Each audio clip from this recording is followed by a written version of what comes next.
sahabat istimewa, kali ini ngobrol-ngobrol yuk dengan Bapak Nur Ikhwan Rahmanto, S.An MURP. Nah, beliau ini adalah Kepala Bidang Urusan Tata Ruang di Panrado Keistimewaan. Monggo Pak Nur, bisa disapa dulu sahabat istimewa yang ada di rumah. Sahabat istimewa yang ada di rumah, perkenalkan saya Nur Ikhwan Rahmanto, S.An MURP. Saya di Panrado Keistimewaan diberi tanggung jawab untuk memimpin di bidang urusan tata ruang. Sehat ya Pak Nur ya? Alhamdulillah sehat Mbak Wita. Di tengah kepadatan yang luar biasa pada hari ini. Ini banyak aktivitas rapat dan juga menerima tamu dari masyarakat yang hadir di Panrado Keistimewaan.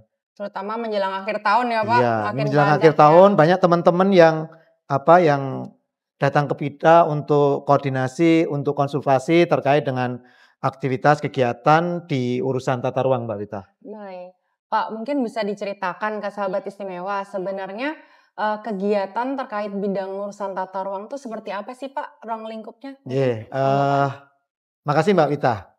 Sahabat istimewa, terkait dengan aktivitas atau program kegiatan, subkegiatan atau aktivitas yang dilaksanakan di urusan tata ruang, itu kita memprioritaskan pada pelaksanaannya di satuan ruang strategis atau yang terkait dengan satuan ruang strategis. Jadi di daerah istimewa Yogyakarta ini sesuai dengan Perdais nomor 2 tahun 2017 tentang tata ruang tanah kesultanan dan tanah kadipaten, ada 18 satuan ruang strategis yang tersebar di daerah istimewa Yogyakarta, yang tersebar di 5 kabupaten kota. Dan kegiatan yang kita lakukan di urusan tata ruang ini kita prioritaskan di satuan-satuan ruang strategis yang 18. Salah satu contoh satuan ruang strategis, nanti saya ingin sahabat istimewa biar juga belajar gitu, saya sebutkan beberapa contoh di satuan ruang strategis yang ada di daerah istimewa Yogyakarta.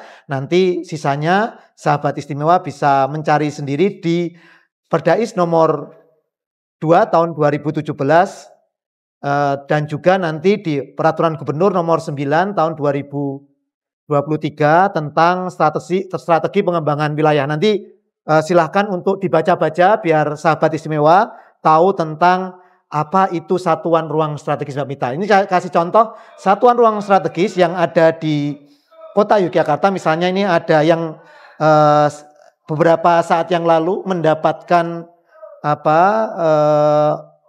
penetapan menjadi warisan budaya dunia, yaitu Sumbu Filosofi. Selain itu juga ada satuan ruang strategis keraton. Itu juga satuan ruang strategis keraton. Ada lagi satuan ruang strategis Kota Baru. Yang lainnya monggo nanti sahabat istimewa bisa mencari sendiri, bisa browsing, bisa cari di regulasi yang tadi saya sebutkan di Perdais nomor 2 tahun 2017 atau di Pergub nomor 9 tahun 2023. Nanti dibaca. Selain itu kalau di kota, nanti di Bantul itu ada satuan ruang strategis Parangtritis Samas, satuan ruang strategis Imogiri, dan beberapa lainnya. Monggo yang lainnya nanti dicari. Di Kabupaten Sleman ada satuan ruang strategis Gunung Merapi. Ada yang lain, silakan nanti juga dicari biar sahabat istimewa juga belajar terkait dengan regulasi yang mengatur keistimewaan selain Undang-Undang nomor 13 tahun 2012 tentang keistimewaan daerah istimewa Yogyakarta. Nanti biar sambil belajar. Di Kabupaten Kulon Progo ada beberapa satuan ruang strategis, di antaranya satuan ruang strategis Pantai Selatan Kulon Progo dan juga satuan ruang strategis Perbukitan Menoreh. Ada beberapa yang lain, monggo nanti dicari juga. Di Kabupaten Gunung Kidul itu juga ada satuan ruang strategis Pantai Selatan Gunung Kidul, satuan ruang strategis Sokoliman, dan juga ada beberapa yang lain yang kami harapkan nanti sahabat istimewa bisa mencari sendiri Mbak. Nanti kalau saya sebutkan ada 18 satuan ruang strategis. Nanti kalau saya sebutkan sahabat istimewa enggak baca nanti. Jadi biar sahabat istimewa membaca, biar tahu terkait dengan keistimewaan daerah istimewa Yogyakarta urusan tata ruang, sahabat istimewa membaca regulasi-regulasi yang mengatur terkait dengan urusan tata ruang. Nah, gitu Mbak Mita. Biar nanti belajar, tidak hanya tahu saja dari dialog kita, diskusi kita, tapi sahabat istimewa bisa memperdalam, membaca terkait dengan satuan ruang strategis ini di dalam regulasi yang memang sudah ditetapkan. Baik. Pak, mungkin bisa diceritakan terkait yang menjadi unggulan nih program kegiatan yang ada di tata ruang. Seperti apa? Contohnya mungkin? Ya, tadi sudah saya sebutkan ya, Mbak Wita, terkait dengan aktivitas yang dilakukan di urusan tata ruang itu diprioritaskan pada satuan ruang strategis yang 18.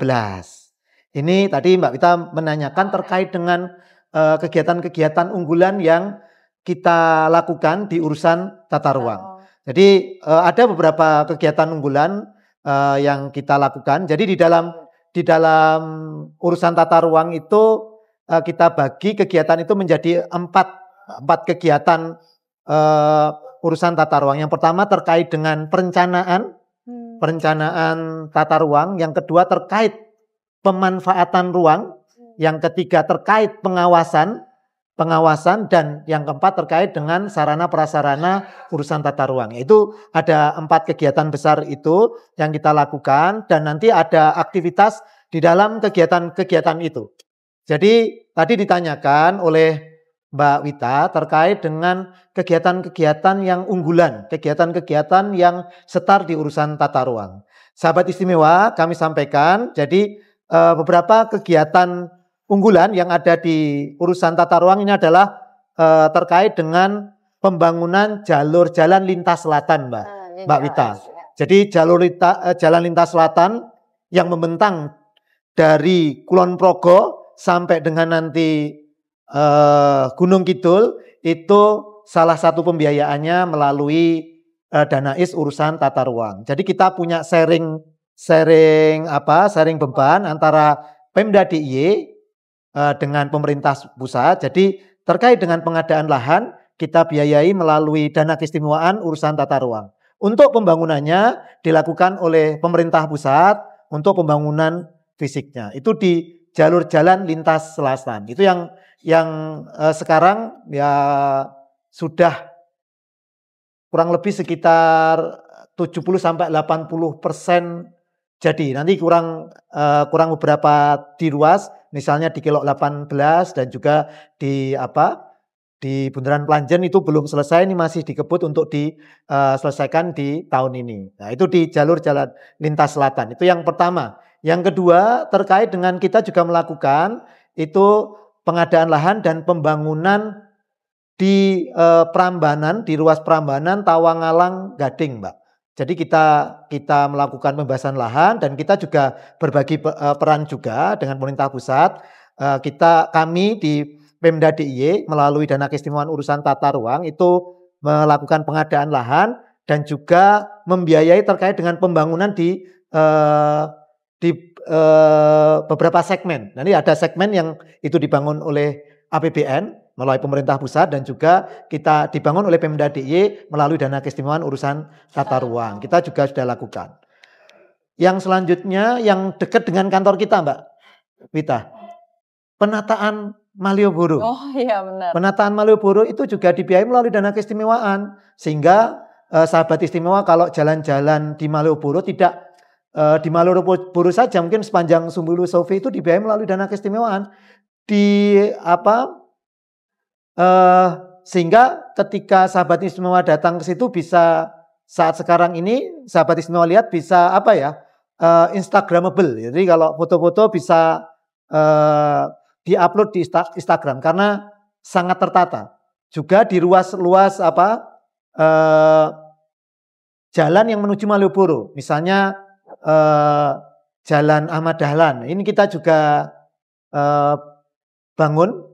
Kita revitalisasi menggunakan dana keistimewaan urusan tata ruang. Di yang sebaliknya, di Senopati, ini kita juga kita renov, kita rehabilitasi. Sehingga sekarang nampak lebih baik. Dan juga di ruas Jalan Jenderal Sudirman. Kalau kita lihat kan bagus di sana. Tertata dengan rapi, Instagramable. Kita bisa foto-foto, ada street furniture yang kita bisa istirahat ketika jogging dan lain sebagainya. Itu juga dibiayai melalui dana keistimewaan urusan tata ruang. Jadi Mbak Wita, selain tadi saya sampaikan dokumen perencanaan yang kita ikuti untuk melaksanakan program kegiatan di urusan tata ruang, kita juga ada grand design. Grand design ini memang tidak hanya membahas terkait dengan urusan tata ruang jaga, tapi di dalam grand design ini ada kurang lebih 4 poin di 12 peta jalan itu yang terkait dengan urusan tata ruang. Yang pertama revitalisasi sumbu filosofi, sumbu imajiner. Yang kedua pengembangan potensi di satuan ruang strategis. Yang ketiga terkait dengan konektivitas antar satuan ruang strategis. Yang keempat terkait dengan pengembangan potensi masyarakat di kelurahan. Ini ada 4 itu. Tadi yang saya ceritakan misalnya di JJLS, di Prambanan Tawang Alang itu konektivitas antar satuan ruang strategis. Begitu pula ketika kita terkait dengan sumbu filosofi, kita revitalisasi kan inline dengan yang ada di 12 peta jalan di Grand Design keistimewaan. Dan yang selanjutnya terkait dengan tidak hanya terkait dengan kegiatan-kegiatan fisik saja.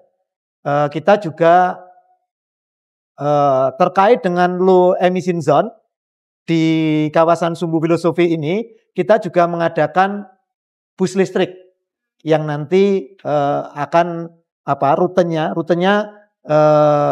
ada di sekitar sumbu filosofi dan di rute-rute yang biasanya dilalui di sumbu filosofi. Nah, itu bus listrik sehingga nanti di kawasan sumbu filosofi ini menjadi daerah yang low emission zone tadi. Wow, dan juga kalau kita sekarang ini kan banyak lihat ini, banyak becak motor ataupun becak kayu. Melalui dana keistimewaan urusan keistimewaan, kita juga mengadakan becak tenaga alternatif.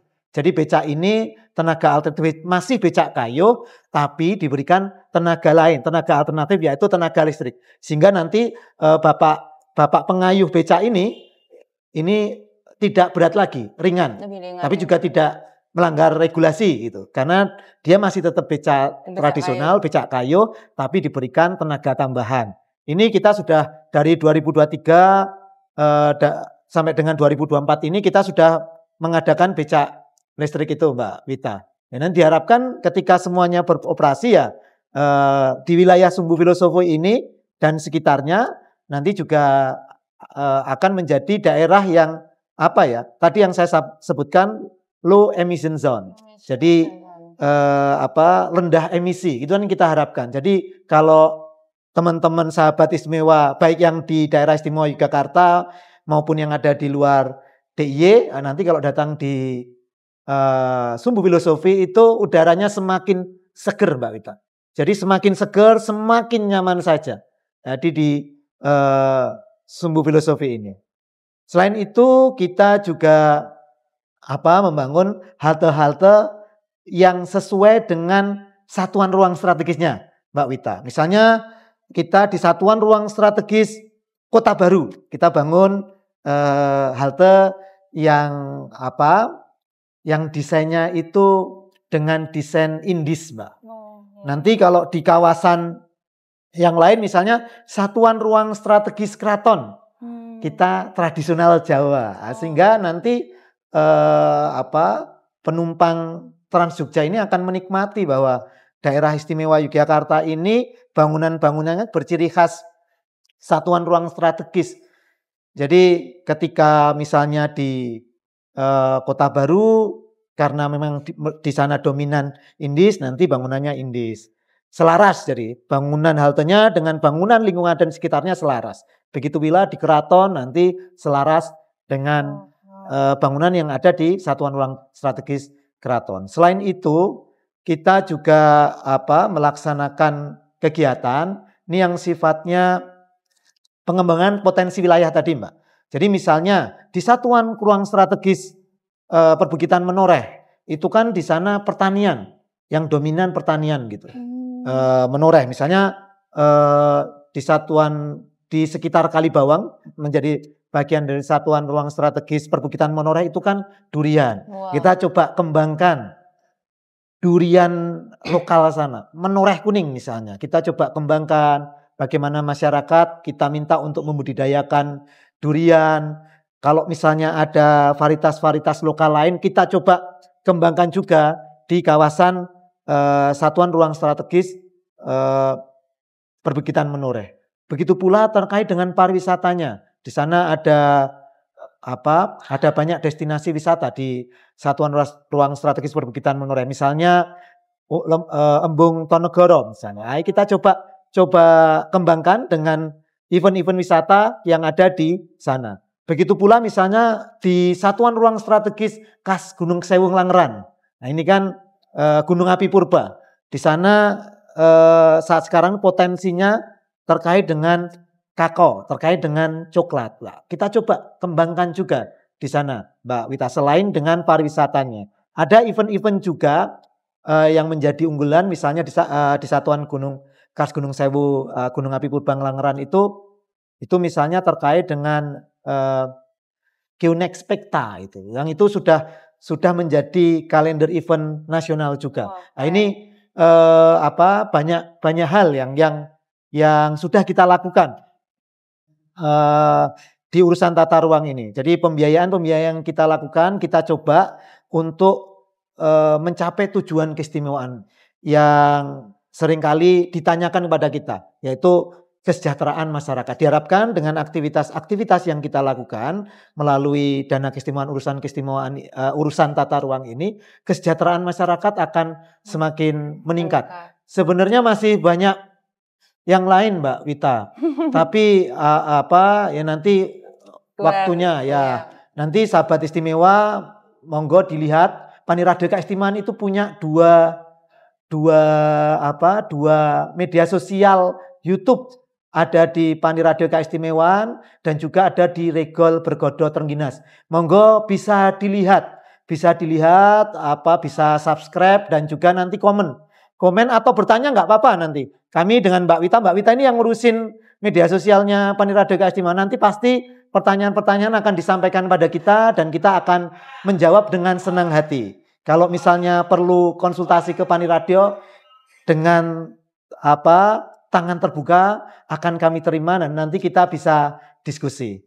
Itu Mbak Wita. Baik Pak, jadi tadi terkait 18 SRS. Ya, itu satuan ruang strategis. Berkaitan dengan urusan tata ruang. Jadi nggak hanya terkait pembangunan fisik jalan saja, tetapi juga pertanian ada. Pemberdayaan masyarakat Mbak Wita. Pemberdayaan. Persis. Luas sekali ya Pak. Ini sahabat semua pasti sudah tercerahkan dengan penjelasan dari Pak Nur Ikhwan. Ini tambahan Mbak Wita. Gimana, jadi selain aktivitas itu dilaksanakan oleh teman-teman di daerah istimewa Yogyakarta, teman-teman di kabupaten, dana keistimewaan di urusan tata ruang ini juga dilaksanakan di kelurahan Mbak Wita.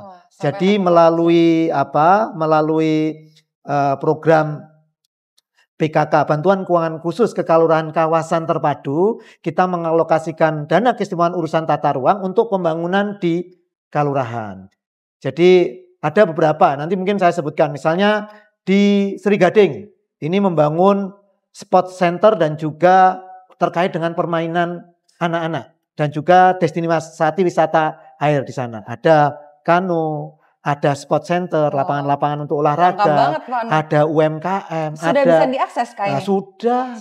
Sudah walaupun masih ada perbaikan-perbaikan tapi sudah bisa diakses. Ada juga playground untuk anak-anak itu. Sahabat semua mungkin bisa langsung berkunjung aja ya Pak Nur. Bisa ke sana. Jadi selain itu juga ada di beberapa tempat di kelurahan di daerah istimewa Yogyakarta. Ini salah satunya. Monggo nanti sahabat istimewa, ini biar sahabat istimewa itu punya curiosity gitu Mbak Wita. Biar nanti tanya, biar nanti berkunjung ke Paniradio untuk bertanya. Nah ini kalau bertanya kan berarti punya rasa sense of belonging gitu. Betul Pak. Nah, itu. Bahkan bisa langsung datang ke lokasi ya Pak. Pengen lihat langsung kayak apa. Bahkan berfoto-foto ya Pak. Bisa foto-foto. Sekarang belakangan itu lagi viral kita kayak lagi di take drone dari atas, sumbu filosofi cantik banget kalau malam. Iya. Udah mulai viral. Tadi sudah dijelaskan semua ya sahabat istimewa, semoga sudah semakin cerah terkait urusan tata ruang itu untuk apa aja sih alokasi kegiatan dan anggarannya untuk kemana saja. Sampai jumpa. Kalau tadi hanya contoh ya Mbak Wita, Gimana? masih banyak lagi sebenarnya yang bisa bisa diketahui oleh sahabat istimewa. Ya tadi monggo silakan nanti bertanya atau datang ke Pani Radio Keistimewaan untuk kita ngobrol-ngobrol terkait dengan keistimewaan khususnya urusan tata ruang. Baik. Itu tadi pesannya dari Pak Nur, ditunggu loh sahabat istimewa semua. Ya, sampai jumpa. Makasih. Dadah, see you.